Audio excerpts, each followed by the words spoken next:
This is Smoking Out the Closet. Now, here are your hosts, Alex and Rayven Greer.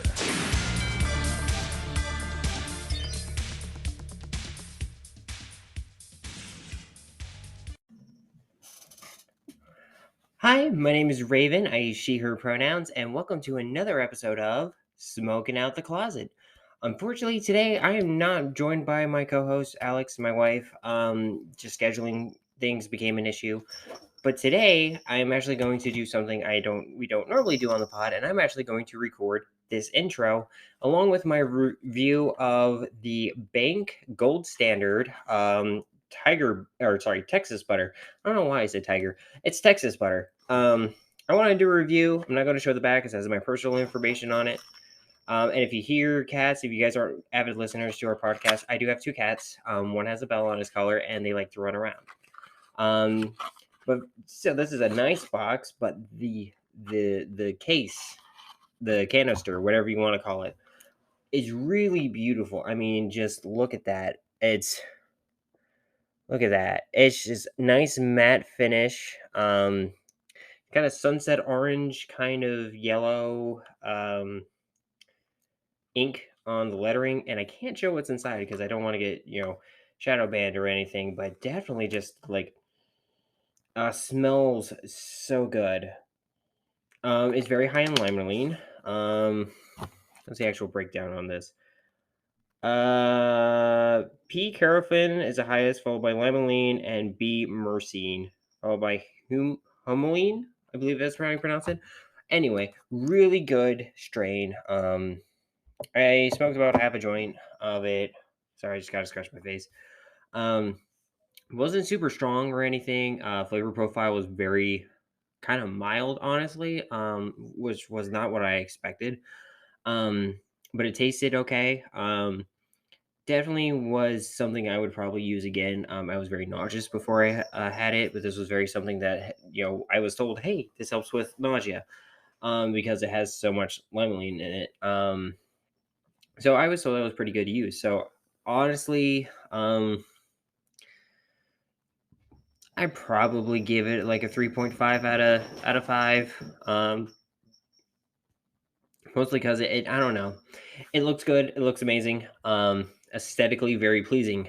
Not much of a flavor profile, which for me personally is kind of a bummer because I like the way certain strains taste. And I don't know if it's just because I was sick yesterday or what, but unfortunately, it didn't really wholly taste like much, and I've eaten throughout today now. So I know I'm not sick or any of my sinuses are affecting my sense of taste. It didn't taste like a whole lot. It was very mild. Now you might like that, and I'm not saying that's a bad thing. Yeah, definitely a 3.5 out of 5 for me. Now that I actually have stopped the recording, we can get back to continuing what this episode is about. And I'm actually going to move stuff and close the thing I was using to prop up my phone and put my phone away now. On this episode, Alex is actually not on it, mostly due to the fact that I was sick yesterday. I got a really bad migraine after the adventuring we did with me, Alex, and my little sister. So it was, excuse me, I don't know if it was just like a long day or if it was like we went to this arcade area. It's got a lot of old school pinballs. I don't know if the flashing lights just affected me and gave me a migraine. I don't know. But I ended up with a migraine and I got really sick. I'm feeling a lot better today, but unfortunately, because I got sick so early in the evening, like it was like 5, 6 o'clock, we weren't able to A, go grocery shopping, or B, actually record the podcast. So because of scheduling this week between both our jobs, we weren't able to get an episode recorded, and so this episode I'm just kind of by myself. But that's okay. I'm definitely going to try getting to an hour as best as I can. Some of it may be rambling, ranting, what have you, but we're gonna get there. That is not the page I wanted on my notes. So first things first. Um, so first things first, I wanted to talk about. Actually, let me get myself resituated here. Sorry. Um, First things first, I kind of want to talk about was the PA Senate Committee met early on Monday for the first of many hearings for recreational use of marijuana in the state of Pennsylvania. Now, this is huge news for us because this is actually the first time we've actually had a committee meet for the state of Pennsylvania. Now, the issue has been put under the investigation, I guess would be the proper term, by the Senate Law and Justice Committee. That's being led by Senator Mike Reagan, um, a Republican senator for Pennsylvania. And honestly, I think this is amazing. I mean, it's a good step in the right direction. Is it going to be the end all be all? Is it going to be that once this committee, sees that it's going to be okay? Are we going to have recreational marijuana in the state of Pennsylvania? The answer is it's not going to be a streamlined thing. It's going to take time. I mean, laws got to be passed. Bills got to be put into legislation to be passed into laws. So, I mean, it's not an end all be all, but it is a step in the right direction. Now, I don't know super much about the exact nature and everything, but from my understanding, and I could be totally wrong, um, that this is a step in the right direction because this is going to get everything like, okay, we know this is okay, this looks okay, this is all the things that we need to have our I's dotted and our T's crossed to make sure that any bill now going forward has this backed up and saying, no, this Senate committee actually had said it was okay. This and for these reasons, and this is what's going into our bill, kind of thing. Um, and so it's a really good step in the right direction. The issues that are being brought up right now on Monday, and I haven't updated since recording this because it's the day after Monday now. It's Tuesday. We're the first meeting. Basically, the ones that they were being interviewed and talked to were stakeholders, law enforcement representatives, and local lawmakers. Now, the biggest thing with law enforcement representatives is everyone's automatically assuming, oh, it's cops from the state, and that's not necessarily the case. They had representatives from law enforcement for the federal government, for the DEA, I think, as well, but also representatives from law enforcement in other states where they have gone recreational. So California, Colorado, Illinois, um, Washington, Alaska, all these other states that are now legal with adult use marijuana, they have law enforcement representatives from these states to be like, hey, what did you guys do? How are you enforcing sobriety? How are you making sure that people are staying safe? And I honestly think that's fair. If you want to make sure everyone stays safe, now they're gonna put a spin on it for some of them and actually be like, well, we want to keep this away from kids and think of the children and all that crap, which is always just their go-to bullcrap way to make stop certain things and make shit up. But the biggest thing I think is it's more of seeing what can happen. A big concern I've seen in articles and in the local paper even is that they want to make sure sobriety is a thing, and they want to see how much it's going to affect the legacy market, as we like to call it here. The underground market, the not quote unquote legal market. Of cannabis, and it's a lot of just kind of trying to find out what the numbers will be.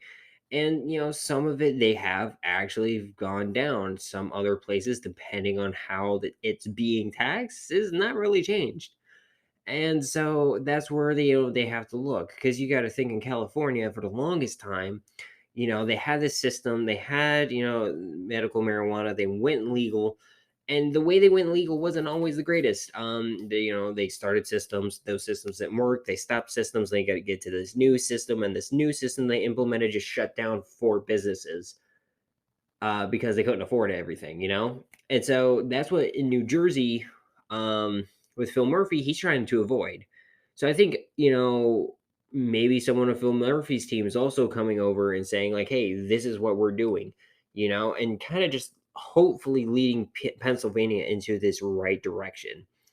And that's something I'm really, really hoping gets done.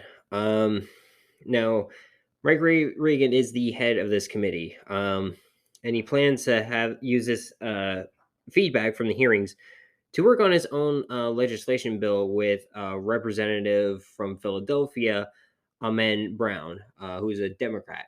So the fact that we have a Republican and a Democrat working together on a bill to try getting legal marijuana in this state of Pennsylvania is amazing to me. It just shows that, like, how we are going forward as a state, that we have both sides of the aisle working together on this. Now there are some naysayers, and Mike Reagan is trying to get them on his side and kind of showing like why the benefits. And here's the thing that's really interesting to me. Mike Reagan is a former law enforcement officer. He used to work for um, I can't remember. It said in the newspaper, which is in my wife's car right now, and I deeply apologize for this. I can't remember what side of the law enforcement he worked on, but he did work in law enforcement in the state of Pennsylvania. And so he's hoping that um, talking with certain law enforcement representatives from these states and everything kind of shows others here in Pennsylvania that this is something we need to back, and we need to back up now. He hopes that he can show the hypocrisy that the police have used and are using right now when it comes to pot. I'm not going to say any names, but I know someone who has a misdemeanor on his record right now for receiving stolen goods. He had no idea they were stolen. My wife happened, like, I'm pretty sure my wife's told the story too, and I wish they were here to back me up on this.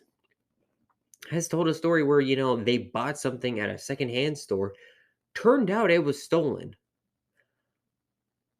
But my wife just kind of got like, because they're like, oh, well, I bought this at this store kind of thing. But this person is an African American person, a person of color. And so they're like, yeah, I got, this misdemeanor on my record for receiving stolen goods. And I'm like, dude, that is shitty. Like, like it sucks. And I'm like, wow. And I think honestly it has to do with a lot of the systemic racism that is in this nation. Um, but I'm real hopeful, like really hopeful for this committee to kind of put our state in the right direction, and hopefully maybe even show the federal government that we are ready for it.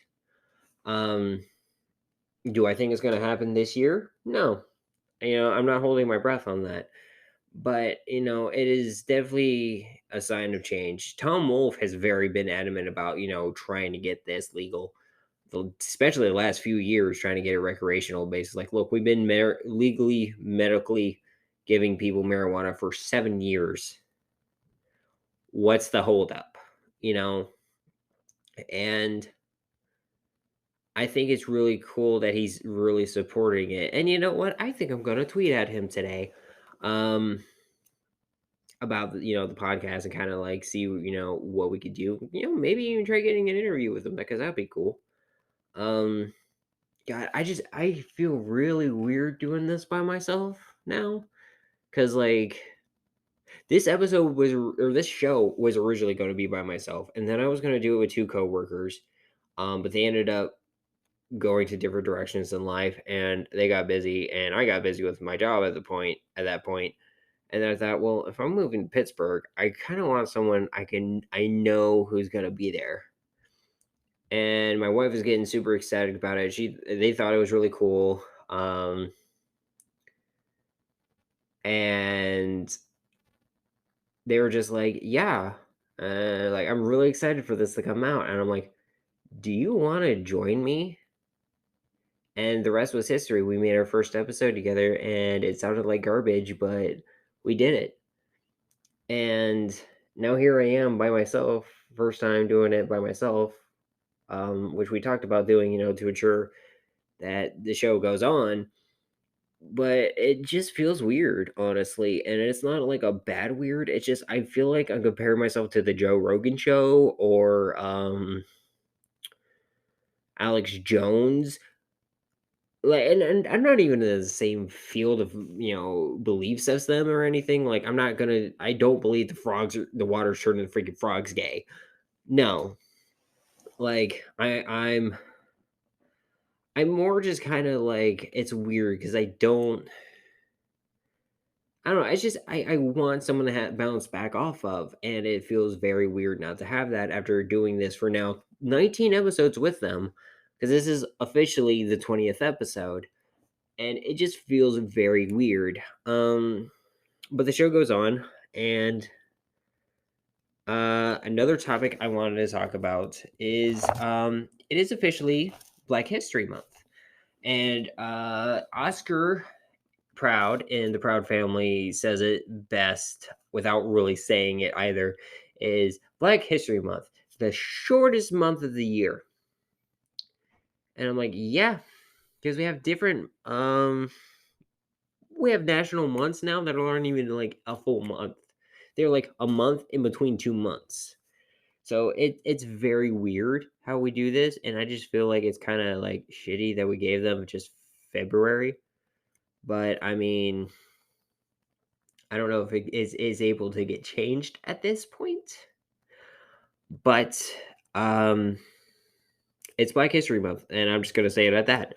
Um, I wanted to talk about some cool African American people who, in both the cannabis and LGBT communities, that I think may have gotten some spotlight. Some of them are maybe probably well known. But I just, over time, either watching them on TV or as I've gotten more into the cannabis and LGBT community, I just kind of like wanted to like I've seen these people and I've heard about some of their products and some of the stuff they've done, and I'm like, this is really awesome, and I'm super excited because like these industries are very blooming, and there's a lot of minority groups that are very exponentially getting better and becoming more of a voice in the community. And I wouldn't even say community, it's just the industry side of it.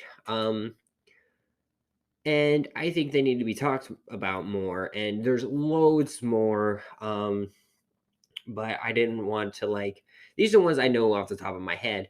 And I didn't want to feel like I was just reading a report for like grade school Black History Month. Just like pick someone and write a report about them because like I feel like that's too disrespectful. Um, so the first one I wanted to bring up was actually Vixen, a contestant on season 10 of RuPaul's Drag Race. Now, season 10 of RuPaul's Drag Race was the last season of RuPaul's Drag Race I watched. Mostly just because of Ru themselves. Because of them, their tweets about like trans women have an unfair advantage in the drag scene and everything, and just very bad transphobic comics over the years that I've just as when I was in drag, I was doing drag shows. I was non-binary, and the community like I was in didn't really believe that, didn't very like follow Rue's example, but a lot of people will follow Rue's example because Rue is the biggest well-known drag queen. So they basically a lot of people who don't know better have given Rue this authority on um what Rue says drag is. That's what drag is. And a lot of younger people who don't know better kind of follow in that footsteps. So, because like take during COVID and the pandemic and lockdown, there's a lot of younger queers who started practicing with drag and started doing drag stuff on TikTok, and some of them were kind of following the examples Rue has set. And that's not a bad thing, but I just don't want, excuse me, I just don't want people to think that what Rue says is the end all be all. That's all I'm going to say about RuPaul. I do appreciate what the show's given, but I don't think it's all Rue's fault. I think some of it's also the producers. But Vixen on season 10 brought up a lot of needed and important topics about issues about the drag community and especially RuPaul's Drag Race. And Ru got very defensive. And this is old news. If you've watched season 10 or post, the season 10 and everything, it's very, very old news at this point. But I wanted to bring it up because I thought that was early drag me seeing this. And I thought it was very important because I felt really bad. One of the points that Vixen brought up was that a lot of the people who win RuPaul's Drag Race have a lot of money. Some of the contestants who are on there, especially on that season, had nothing. They literally had nothing but what they brought. And so they would go out every night, buy supplies, and try making their outfits and everything. And it was honestly very important for me because I was financially not that well off at that point. So I was trying to do drag well, not doing shaping things, not having like the fake hips and everything, but I was on hormones. Already had naturally wide hips as a person anyway. Um so it was very, I guess, very um it gave me a lot of relief seeing that like I didn't have to spend all this money. But the problem was, you know, the one who won that season, I had a lot of great outfits, had a lot of like really cool ideas and everything. And, she won, but she was also 19 and white. And I'm not trying to hold that against her, but she looked well off. A lot of these costume designs and everything she did and outfit designs were very wealthily influenced. And she said she came from a lot of money. And so that's where I feel like there's a lot of issues. Is like to be in drag, to be good, you have to be rich. And I don't like that. And Vixen didn't like that. And Vixen brought that up, along with a lot of racial issues in the drag community. And it's not just RuPaul's Drag Race, there is a lot of issues in the drag community. Take, for example, when I was in drag, my drag mom, Alanya Chest, um, is a person of color. And, you know, they've had issues where like, I've seen where like, oh, all black queens must be the same to you or something like this, and I've gotten like real bad hate for being who they are. And that's the thing that I think is fucked up because like it sucks. And I'm very proud of Alanya. Um they've gone on and done a lot of really good stuff. They've gotten really good in drag. I unfortunately can no longer do drag because of basically what happened with me in the pinball games. Too many flashing bright lights and I get a migraine. I get sick. So it's just I can't do it anymore. It's just hard for on me physically since my head injury. And it sucks because I really liked doing it. But unfortunately I had to retire it due to my health. And going back on topic, sorry, that was just a weird tangent about my personal drag experience.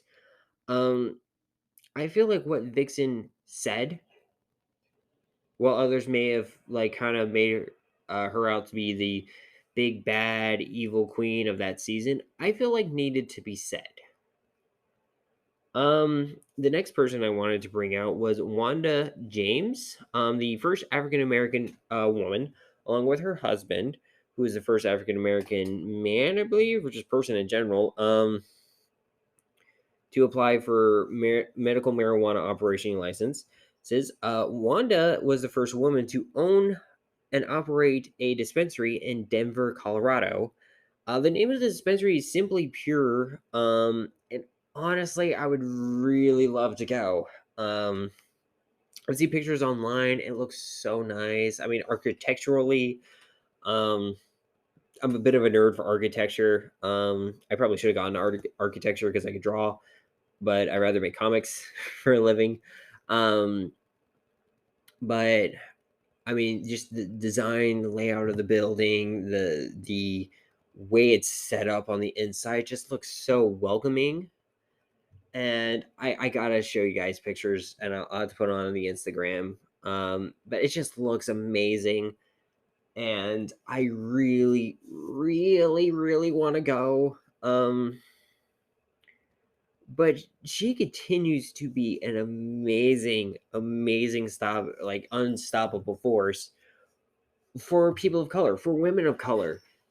Um, to fight not even just in Colorado, but the entire cannabis industry to try getting more people of color in the industry. And I think that's amazing because I think it's like last I checked, like 97% of the cannabis industry is owned and operated by white people. And I think it's specifically white men, white cis men.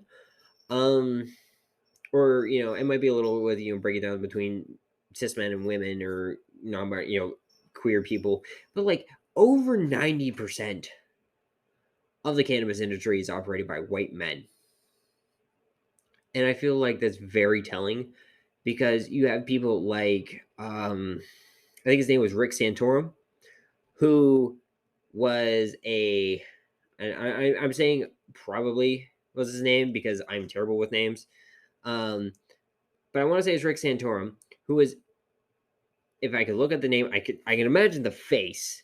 The name is what's bothering me, but he was advocately like 100% his time in politics as a governor against marijuana. Wrote a lot of the anti-marijuana legislation that is in the nation.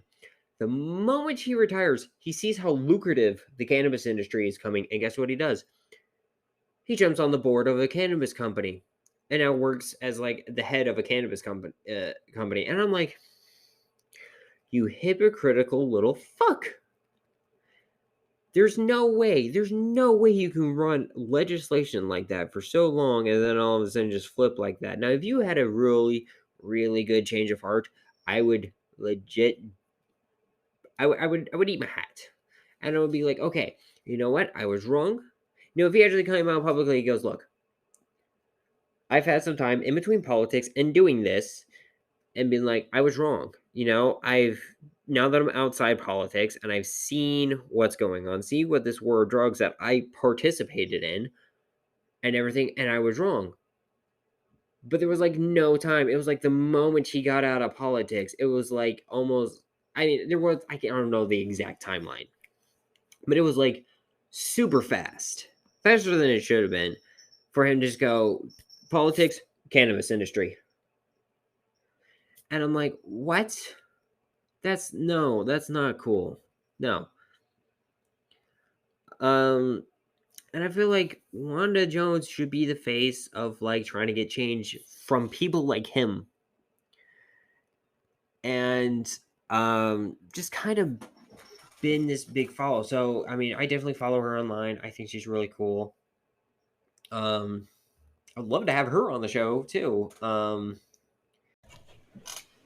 but yeah, definitely would like to have her on the show, and I think it'd be cool.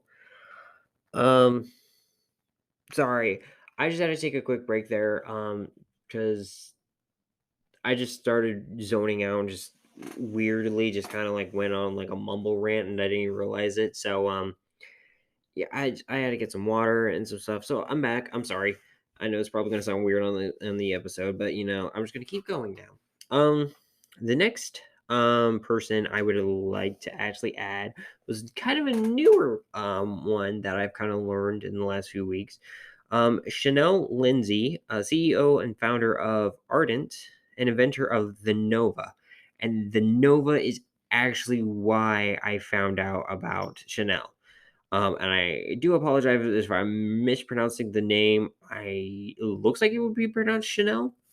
So I'm just gonna go with that until I've been told otherwise. But definitely someone contact me and let me know if I am mispronouncing it, because I hate mispronouncing names. Because I grew up with my legal name being mispronounced all the time, and it bugs me. But the Nova is a countertop electronic decarboxylizer. Decarboxylizer? It decarbs herbs. And I thought when I first found that out, definitely after like I got my magical butter machine, I was looking at all this other stuff and everything. I was like, oh, this looks cool. Um, it looked really cool. Looks very neat. And I think I found on the website it was basically like she wanted something that didn't make everything smell. And honestly, I think that's fair because I think people on my floor decarb with their oven, and it stinks. Not a bad stink for me. I personally love the smell of walking in my hallway and smelling pot. Um, but I think for other people, it smells bad, and I don't want to be, kind of like I kind of wanted to be on the hush hush when I'm making edibles and not, let everyone know that I have weed here. Um, Even though I smoke outside. I just kind of want to be a little more hush hush, and because I don't want people bugging me. I'm a very private person, even though I'm recording this podcast and putting it online. I just don't want people like bugging me and randomly asking, like, "Hey, can I borrow an eighth?" or "Hey, can I borrow a dime?" or just bugging me for like trying to get me to give them either weed, sell it to them, or just give it to them for free. I'm not about that. I like using what I have, and I like using it for me. Um, but this Nova was really cool, and it's something that like I like gadgets. I like kitchen appliances. I have, a rice cooker, an instant pot, an air fryer. I want to get a KitchenAid stand mixer. Like I like cooking, and I like having all the gadgets that come with it. I don't know why. I just do. So when I started learning how to make edibles and I found this Nova, I thought, "Oh my god, that's great. That's perfect." This could be probably what I need because like I like the geek I can't talk. See this part here was what I was doing basically right before the little break I took. Um the no the magical butter machine has these silicone kind of decarb boxes that have like a thermometer in them. You can kind of snake outside, like close the oven on and won't mess with anything. I like that. It's okay. It works, but like, what if I want to use my oven for something else and have it at a different temperature? That's the thing I'm thinking of. I only have the one oven in my apartment. So, I mean, yes, I could decarb and then do what I'm doing in the oven later, or decarb earlier before I use the oven for something else. But like, what if I'm trying to decarb it for something to use while I'm cooking in the oven? Like, what if I want to make like an edible pot roast? What if I want to make an edible stew? I'm just thinking like that. And like, yeah, the Instant Pot helps with that. The slow cooker I have also would probably help with that. But I'm just thinking of like, I'm in a 2-bedroom apartment. I have one oven only. So having the Nova would be a pretty cool thing to have. Not trying to get sponsored in any way. I want one personally, and I'm not going to apologize for that. Um, I honestly have no idea how long this episode's gonna be. But you know what? I'm just kind of I'm gonna go till I'm out, kind of thing.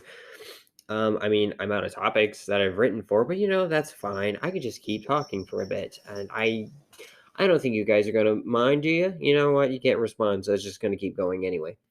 But yeah, no, I love as I'm getting more and more into um edibles and making edibles. I'm getting more and more into kind of the gadgets that go with it. I love my magical butter machine. I haven't talked to mom about her Levo yet much, but I think what I'm going to do is I'm going to give us, recipes to try and make the same recipe with each machine, and then just have Alex blind taste test them and which one they think came out better. But it's got to be the exact same recipe down to the T. So that's also got to be the exact same strain down to a T. So that's gonna be a little bit hard to do with us being about 4 hours apart, but we'll figure it out. But I like having my magical butter machine. I haven't used it in a few weeks just because I've been busy.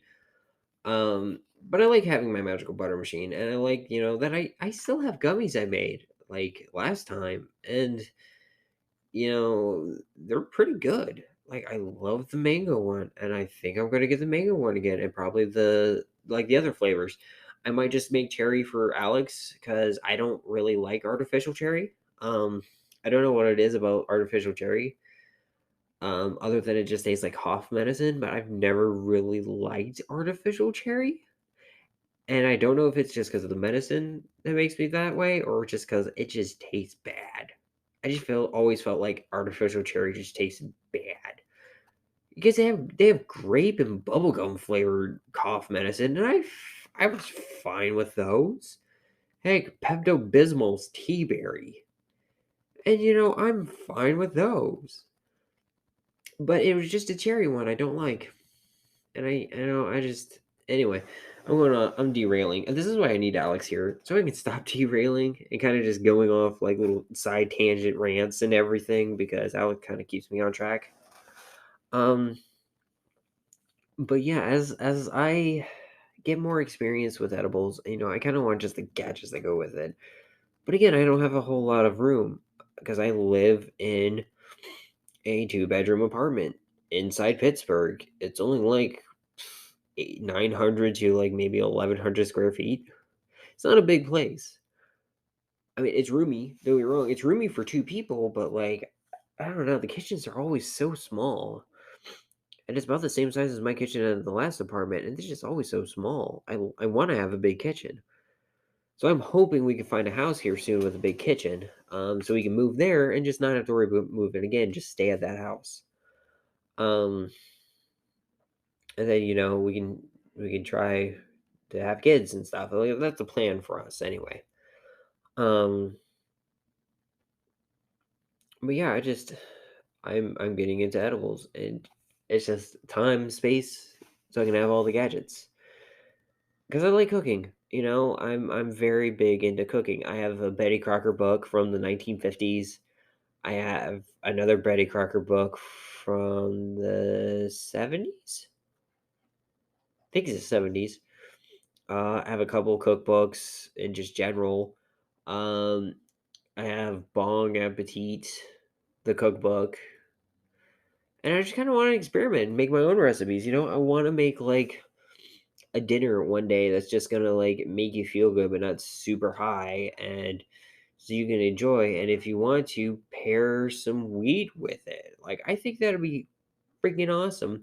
I made a charcuterie board that paired with two strains of weed, so me and Alex can smoke while we eat our charcuterie board and be all fancy.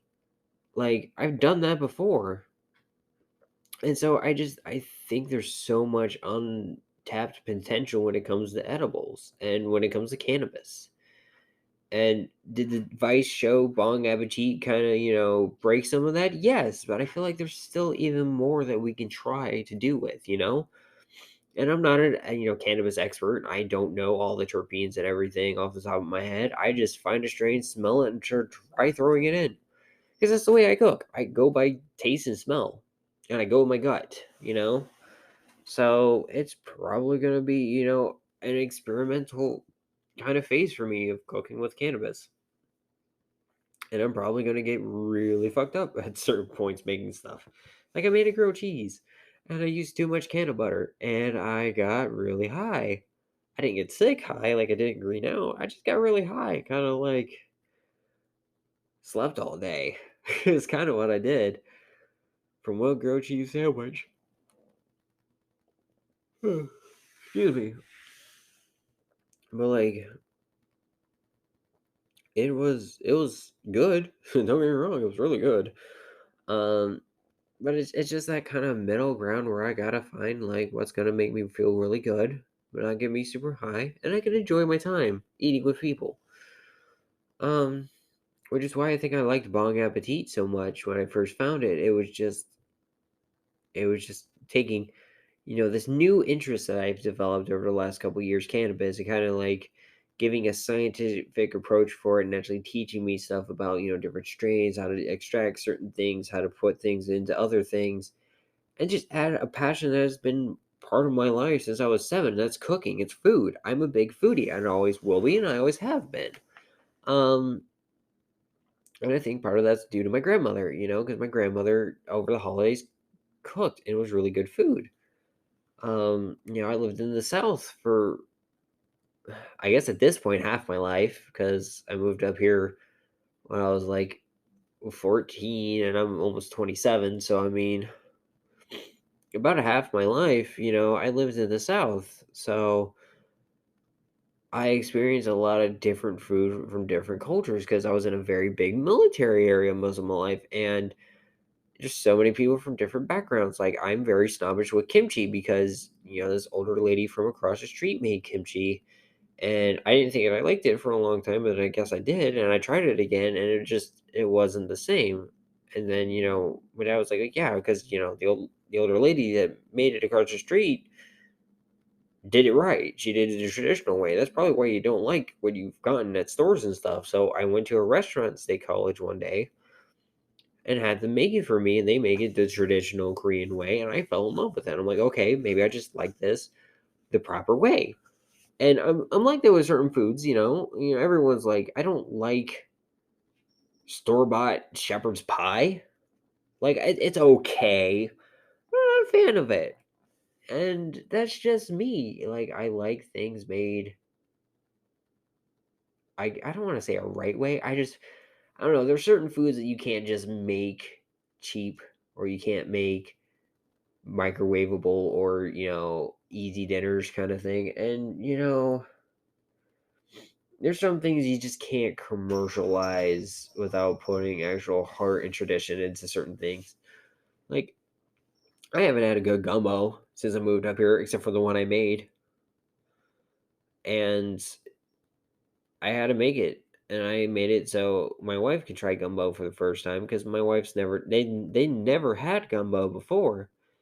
And so I'm like, dude, you need to have this. Like, I want to take them down south to visit and be safe. But I want, for us to have these dishes and for us to try these foods and have a good time. Because I miss Southern cooking. I miss po' boys. I miss po' boys. Something fierce. And so does my mom. We can't even get anything close like that up here. But, like, I mean, I know I'm ranting. I'm ranting on, something that's not fully cannabis or fully queer. I'm just talking about my life, and I mean, I don't know what else to talk about. Really, I'm by myself.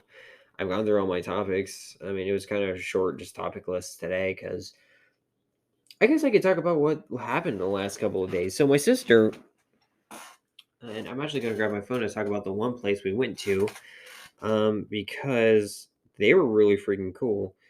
Um, so my little sister, Kira, who sometimes um visits us, and well, it was the first time she visited us since we moved here. And it was really cool. It was really fun. Now my sister's 11. She is like gotta be like 5'9", 5'10". She's not that much shorter than me, and I'm 6'1", and she's 11. She's gonna be tall. She's already tall. She's always been tall and bigger for her age, even since she was born. But she's a big kid. And not even really bulky. She's a string bean, but she's tall. Um, but it was nice to have her around. I love my little sister. I helped raise her. I was in high school when she was born. It was really nice, and I really care for my kid sister.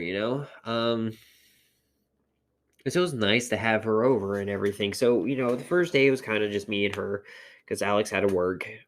And so we just played video games all day and kind of like just spent time with each other. I had to go to work for about an hour or two because I had a meeting. And then I took us out to dinner, and we had a good time. Spent some time catching up and actually just like being there for each other. She's very I don't know. She misses us a lot because I know she was crying on her way home, um, or pouting that she had to go home. She had fun. And the second day is when we had all the fun and everything. Um, so I'm actually going to kind of talk more about that day and trying to get the website of the place we went to. Um, but I guess I'll just start at the beginning of the day. So we wake up and I take us out to breakfast and we go to Get Go. And Get Go is a very Pittsburgh thing because Giant Eagle is a very Pittsburgh area thing. Back home, we have Sheets here, but back home where my parents live, they only have Sheets and Wawa. And we're in Giant Eagle or Giant. So Giant Eagle is kind of like Giant and Wawa, or not Wawa. Wise. Wawa's down south. Sorry. But Wise and Giant. Well, Wise used to have this deal with Sheets. You shop at Wise so much, you build up points, and you use your Wawa card, your Wise card, to go to Sheets and get points to get so many cents off a gallon of gas. Well, Giant Eagle was like, well, why do I have to pay another company? I'll just open my own gas station and do it that way. But the thing I like about Giant Eagle is their food is so much better than Sheets. Like their mozzarella sticks are amazing. And I think part of it is because they are a grocery store chain that owns this gas station, they bring in some of the products they make from the grocery store. Like, certain grocery stores like Walmart and Wise and Giant and like Food Lion, wherever you go grocery shopping, will have like pre-made dishes that they make. They have like their little, food service area. And like they'll like make sandwiches and stuff. They'll make like pizza or like fried food or whatever, usually around the deli area. Um well, a lot of this stuff gets sent over to the Get Go, and you can get the same stuff there at the same price. And I'm like, oh, cool. So I can get gas and the sandwiches that I really like at the grocery store. Yeah, I'm all for that. So I take us out to breakfast, late lunch. Wait, no, that was the day before. Why did we do that? No, we went to that was the first day. Sorry, I mixed up my days on there. The morning of the full day, the last day Kira was there, the day I got sick. We went to Eaton Park, not Eaton Park. God, this train's messing with my head. No, it's cool. It's just I'm making really dumb mix-ups right now, and I don't know if it's just because I'm tired from a long day of work or I'm just stoned. We went to Eggs and That. Eggs and That. We went to Eggs and That. But Eggs and That is Alex's favorite breakfast place. They love that place. So we went there to show Kira that. Kira liked it. Kira got a burger. She ate mostly the fries. My little sister's a very picky eater. I swear sometimes she's not related to me. But I watch, like, she's a spitting image of my mom. There's no denying she's related to us. But, like, it's very weird. She's such a picky eater, but I'm not. I have very small handful of foods that I don't eat, where she's the opposite. She's got a very small amount of food that she will eat. Um, but she liked it. She had a good time and everything. So we go to Eggs and That, and then we drive over to Mount Lebanon to go to Grandpa Joe's. The Grandpa Joe's in Mount Lebanon is not as big as the one that's in downtown Pittsburgh, but it's still really cool. It just doesn't have the ice cream shop. But Grandpa Joe's is basically a chain. I don't know how big, that is inspired by Grandpa Joe from Willy Wonka and the Charlie and the Chocolate Factory, or I think the book is called Willy Wonka and the Chocolate Factory. Anyway, um, but they always have the 1970s Charlie and the Chocolate Factory playing on the TV on a loop. And so we go there. Kira is like super happy. I'm happy. Alex is happy. we all get like a $5 candy buffet box where you like as long as the lid closes, all this wall of candy, you can get as much as you want. It doesn't matter as long as the lid closes. I'm like, cool, we all get that. Me and Alex get 2 6 packs of sodas because they have sodas from like all over the country. Somewhere I can't get anywhere else. Including their own line of soda, like Rhett and Link from Good Mythical Morning had the ketchup soda from them. Um, it was a pre-made ketchup soda. Grandma Joe's also has like a marshmallow soda. They had a pickle soda. I've tried that before. It's really weird disconnect of like it tastes like dill pickles, but it's carbonated. And the first few sips are okay, but once you get about like halfway through, you're kind of like, I don't know. I got a pickle cotton candy this time. Also really weird because like it tastes like a pickle, but it feels like a cotton candy in my mouth, and it confuses my brain. But I also get a lot of like sodas I can't get anymore up here. Like, I would not be surprised if they had Shasta from Maryland, and like they got cherry vine. Haven't had that in a long time. They got Moxie. They got Ale 8. I mean, they even got some stuff from like overseas, like a Colombian soda I've never heard of. Like Jones brand soda, which you can get at like Panera Bread usually, but like they got some really cool sodas that like you can't usually get anywhere else that I've been able to find. So like they're all glass bottle sodas. So I think it's really cool, and I really like Grandpa Joe's candy shop. And so we go there, and then we make our way to downtown Pittsburgh. We don't go fully downtown. We actually stop at Station Square and go up the Duquesne Incline. And my sister's homeschooled, so when I found out this had historical stuff into it, I was like, "Cool, let's do that." Um, it's an old trolley tram thing that goes uphill. That used to be for the miners to get up the mountain. And it's been operating for like over 100 years at least. Now it's just kind of historical and kind of like an overlook thing. But they have like pictures and drawings and paintings of like what Pittsburgh looked like before. So they like there's a painting of like Fort Duquesne, and you can see like where Pittsburgh kind of started, and then like there was like the side of a mountain, and then eventually over like the decades and hundreds of years, they kind of flattened part of that like big hill that was in front of like this little mountain. And then they're like, well, we can't go more this way, so let's go through the other mountains across the river and build the towns on the other side. And that's why we have the two big tunnels, the Fort Pitt Tunnel and the Squirrel Hill Tunnel.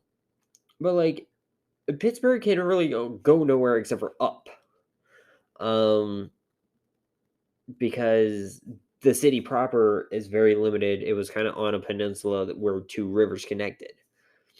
But like it was really cool to see. I didn't feel super secure on the incline, just because like it was so old and rattly.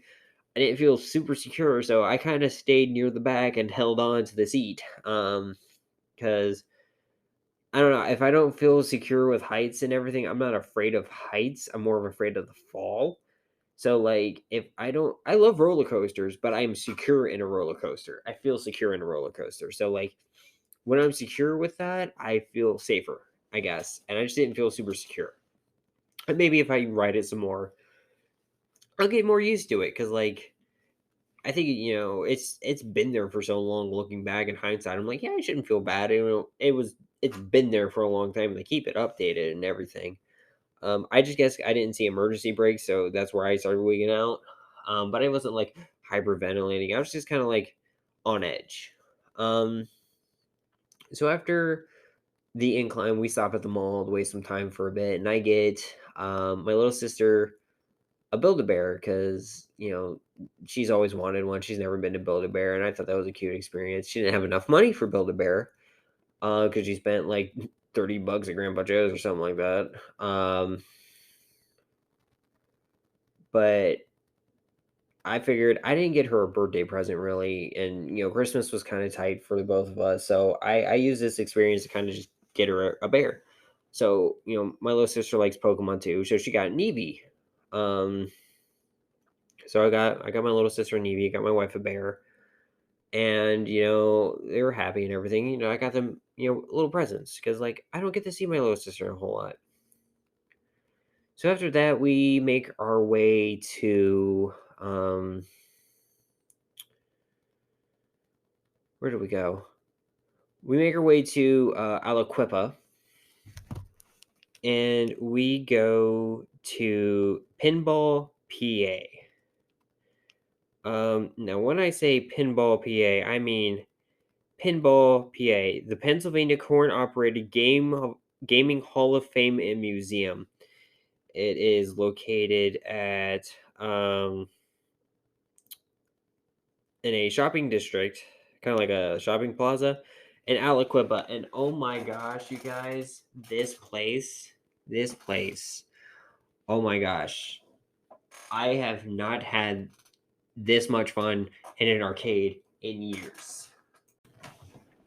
So let me tell you, when they say Hall of Fame, they mean Hall of Fame. I found, and they were telling me when we came in, they were okay. First of all, the staff there was really cool. There was only the three of us. I don't know if it was because of my Atari shirt I was wearing, as I thought, you know what, we're going to an arcade. We're going to an old school arcade and pinball gaming place. I'm going to wear my Atari shirt. So I don't know if it was that or, you just thought we were cool. They hooked us up. And, this is why I'm doing this like bit of advertising for them in a way, because we told them we had a podcast and I told them, we told them they were going to be on it. So kind of they scratched our back, so I'm scratching their back. They give us the group discount, and so we got in a little cheaper than what we were supposed to. But there was two ways to play. There's an all day pass or there's a 2 hour pass. We had the 2 hour pass because my mom was coming up, I guess technically down to Pittsburgh to pick up my little sister.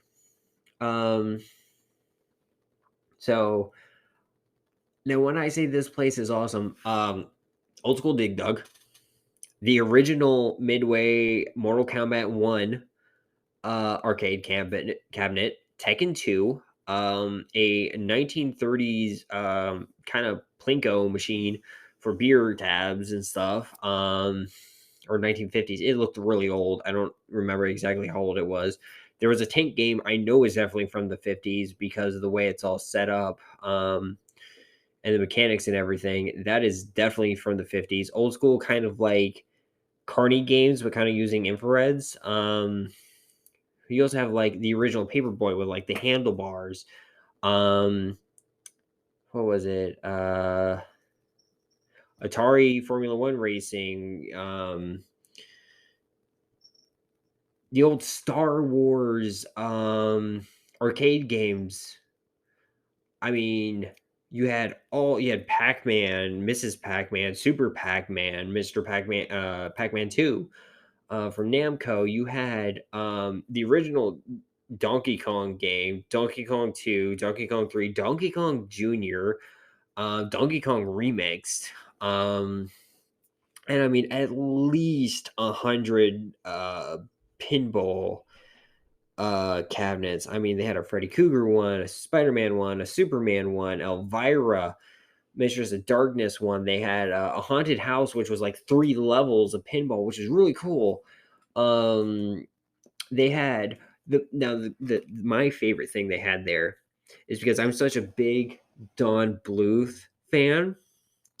Was I got to play on original Space Ace and Dragon's Lair uh arcade cabinets, and I was super excited about that. I was so ecstatic about that. And I also understand the frustration from people telling me about those games because you can get like PlayStation has like their own version of it, but I don't think it's the same. I haven't played them yet, but now that I play the original ones, I'm going to try it and compare it to it. But it was very, I don't know. I don't know if there was instructions anywhere. I just kind of started and went. But it's kind of like, quick time events and everything. And it's kind of weird to see how it all went. Um But it was really cool. I had fun. I never got super far, but I had fun. Um, and I definitely want to play it. I mean, they had like OG Mario. I know I said that before. They had the Star Wars trilogy game. They had the original Spy Hunter arcade game, which I played the PlayStation 2 remake of that. Um, like just a crap ton of arcade games and like Galaga, Meteor, I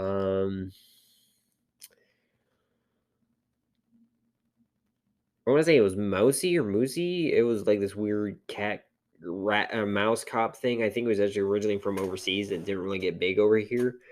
Um, it was just, it was so fun. Like they had the grid.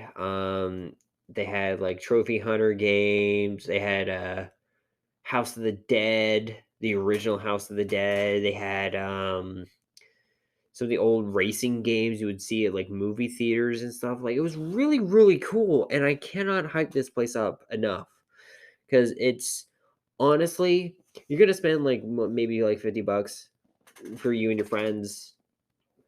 I don't think it's that expensive. Honestly, I think it's worth the ticket. And they have some older pinball machines and like the history of like arcade games and everything there. And like they have some of the pinball machines opened up and you can see their guts and everything. And like they have, I think it's display only, but they have an old Pong like game cabinet there, and I'm like, dude, that is awesome that you have that there. This place is so awesome. If you're ever in the Pittsburgh area, go to Aliquippa. Go to I'm drawing a blank of their name now. Go to Pinball PA. Like if you were in the Pittsburgh area, go to Pinball PA. I cannot hype them up enough, and I want to come in there one day and just be stoned off my ass. But it's a 20-minute drive from where we live. I don't think I can do that. I mean, unless I smoke in the parking lot, but I'm not going to do that in my wife's car. But it'll be so cool to just go in there high and play Paperboy. Like, be like a stoner in the 80s and 90s and just play arcade games all day long. Now, I don't know if it's 100% from the arcade cabinets. Like, I got a migraine. It's the only issue we had that day. Is I just got a migraine. I get migraines a lot. It could have been from me leaning my neck down all day. Because, the muscle issue I have with my neck and just them getting tightened on that nerve in my neck gives me a migraine. But, like, I'd love to go back there. I would love to go back there anyway. I mean, they had a Star Wars Return of the Jedi uh arcade cabinet there. Like, dude, I spent a good 10 minutes on that one too, and it's all free to play. They have certain buttons where you have to push to kind of trick the machine that you put a coin in. But like, it's all free to play. You just waste so much time there. It's so cool. It's so fun. So I'm gonna count that as our quote unquote sponsor of this episode, even though it wasn't really a sponsor. They just kind of they're my Skittle, definitely the Skittle for this week.